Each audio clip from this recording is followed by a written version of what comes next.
we've more than doubled our membership down there with FMCP in our back pocket. And it's just a great plan. It's a great benefit.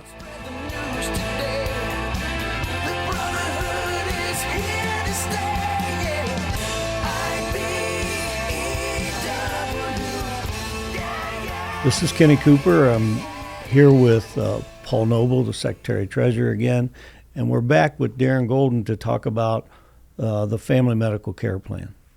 Probably one of the biggest challenge in the United States is healthcare. Yeah. And trying to get our arms wrapped around healthcare and get the best bang for our buck, the best benefit for the money out there and those kind of things. And that comes with the Family Medical Care Plan. I think you publicized that we've done 133 increased benefits. 135 now. We just made 2. Yep. That's right. That's right. We just did a last trustee meeting. Yeah. So let's talk a little bit about Family Medical Care Plan and how that affects our members and their families. Yeah. FMCP is... So I call the 401k, the NEFP that we have, is a smaller fund. Yeah. It's the 5th fund over there.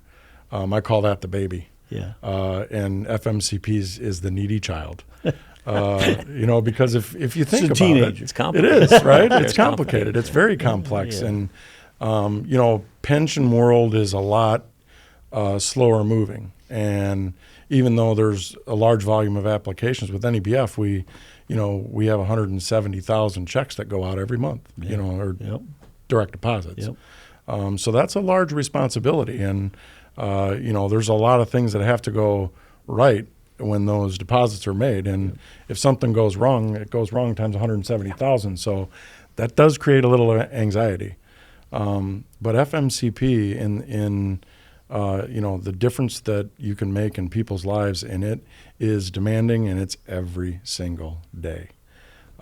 Because something is happening to someone every day where they need their health care. And, one of the things that I am the proudest of with FMCP, and one of the things that I've really tried to drive since I've been there, is the advocacy piece. And having people that understand healthcare, that understand how to navigate healthcare and the different components of healthcare is absolutely paramount to being able to drive that advocacy piece. And I can direct it, but I can't do it. And I know that right now as we sit, we've got 2 RNs that are on our staff. We've got a radiation therapist who's on our staff. We've got a mental health therapist that's on our staff, and we've got a pharmacist that's on our clinical staff. And that's in addition to folks that manage our call center, because anything that pops in our fund, we hear it through the call center first. That's where all the issues come through, is the call center. And then the folks that handle our claims, and they work very closely with the carrier. And that's where the complexity comes in.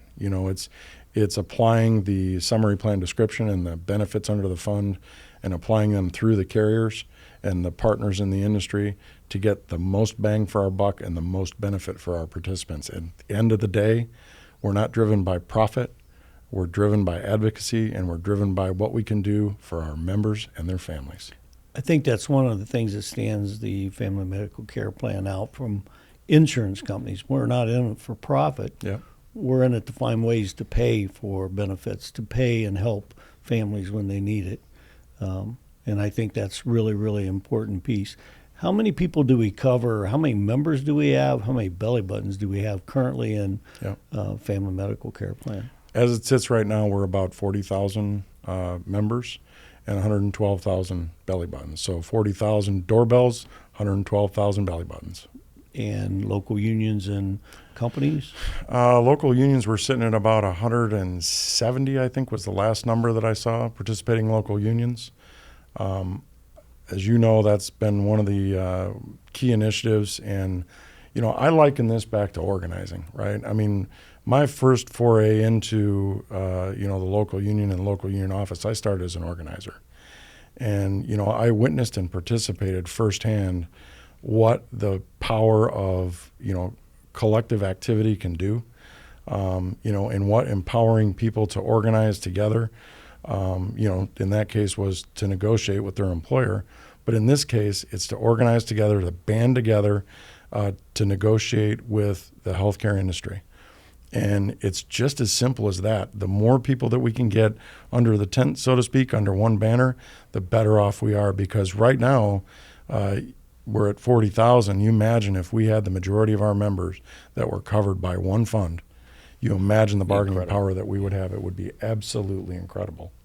And trying to get that message across to our leaders out there, and tell them, hey, we don't want to take you out of the healthcare business. We want to make sure that we deliver the best that we possibly can, and the only way we can do that is by banding together for mutual aid and protection, period. It's a union way. It is. Yeah. It is. Paul, Secretary Treasurer Noble, oversees everything that we do on that side of the house every day. And I don't know if there's anything you'd like to add to some of that, especially when it comes to the Family Medical Care Plan. The critical things that I really see is, Darrin, you mentioned it, it's the union way, banding together. That's the way we get lower prices. That's the way we get better health care. Yeah. And it's just that simple. It's in anything we do. But I can speak firsthand for your advocacy committee. I can tell you as a trustee, our appeals are down. You're looking for ways to pay claims for our contractors, for our members, for our participants. And that's absolutely incredible. Would you talk a little bit, though, about one of the major things that we face in the construction industry, unfortunately, is we have one of the largest suicide rates in America. Yeah. Could you please talk about our mental health benefits a little bit? I think everybody needs to hear this. Yeah, it's so recently we've just added a mental health advocacy and awareness director to the fund, and it's an unfortunate statistic that in construction in general that there's a higher rate of suicide. There's a higher rate of drug use, alcoholism, which all, a lot of them tie back to mental health issues. Yep. Right. And, that is, it's a major component of healthcare.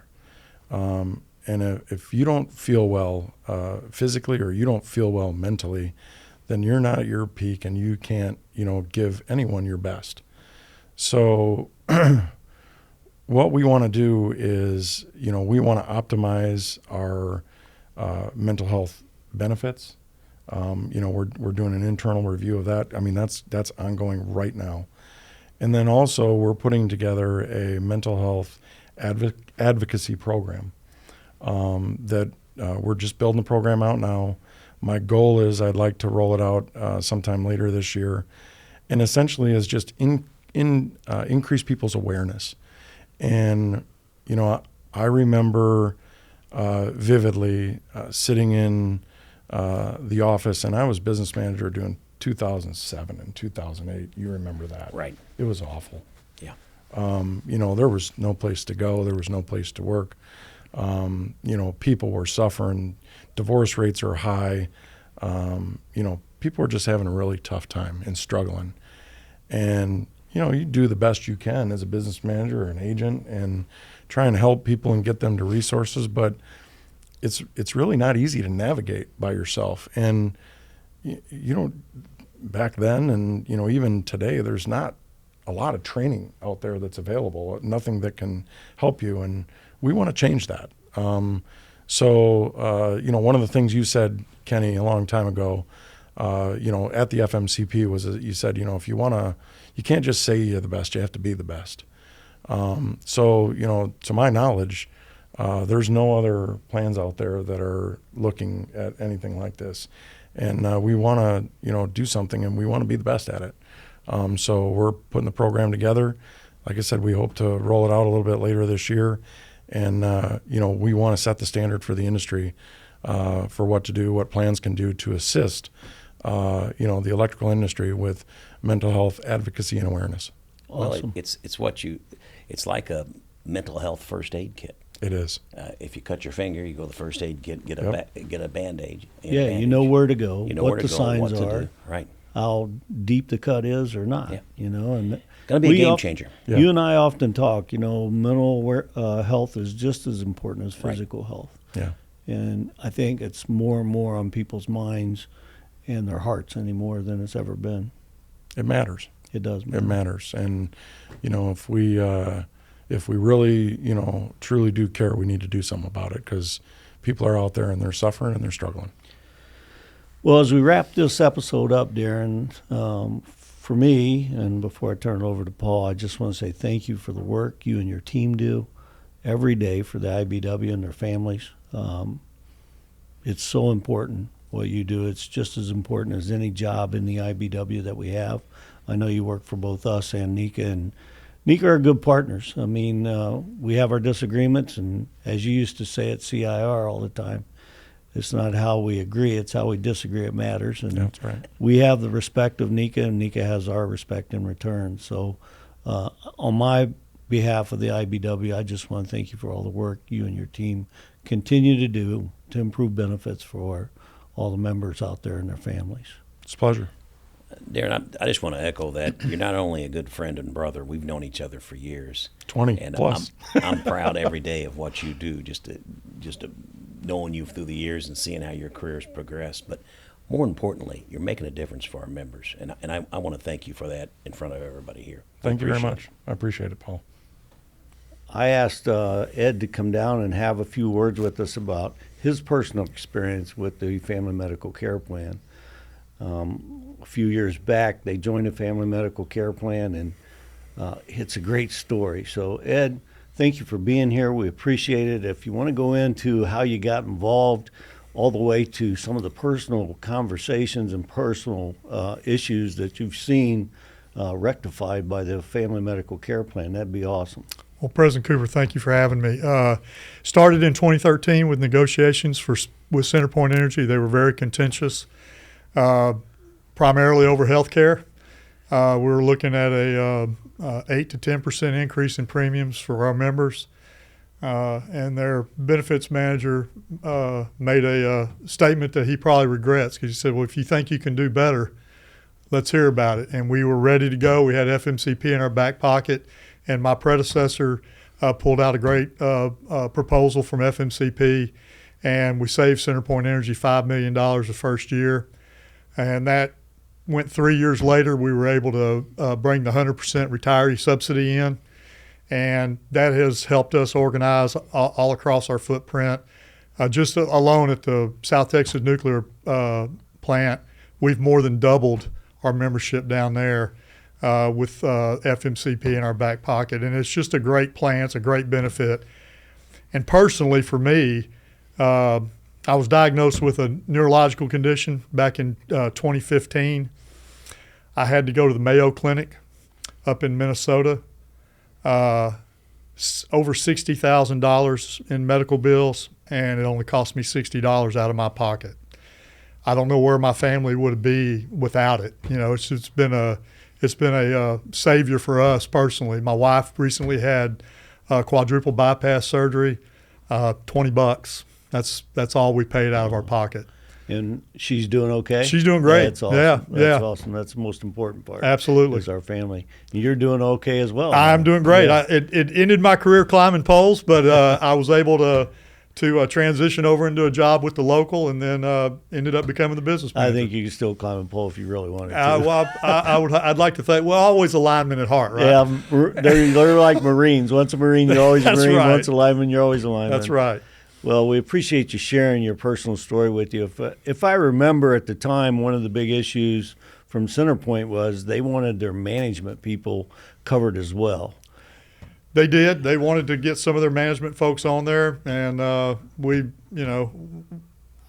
actually offered to talk to them about frontline supervisors, but they haven't been able to work that out with them yet.